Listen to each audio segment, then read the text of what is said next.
but you're the land of the free, right? Islam is so strict, it's so rigid, you know. Muslims don't have any freedom. Meanwhile, America has more laws and more regulations than any country on earth. You have more laws and more regulations than Saudi Arabia, more than Afghanistan, more than any Muslim country.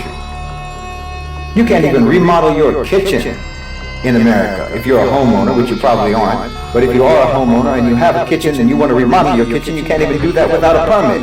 You have to get a permit to remodel your own kitchen. Your government decides what food you can eat, what food you're allowed to eat, what food is legal for you to eat.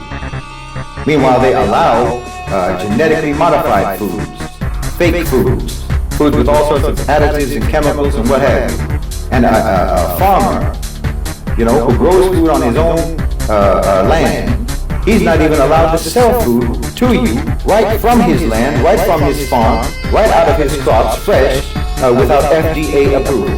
He even needs government approval to give you an apple from a tree. Your government even decides how hot your shower is allowed to be. It's absurd. But of course you'll defend all of those laws. You'll defend all of those laws because you'll say they're there to protect you. Okay, if you say so. But you don't have a choice, do you? You don't have the freedom to not follow those rules, do you? We have a comparatively minuscule set of laws, most of which are self-imposed. With no external monitoring, no external enforcement, we follow them by our own conscience.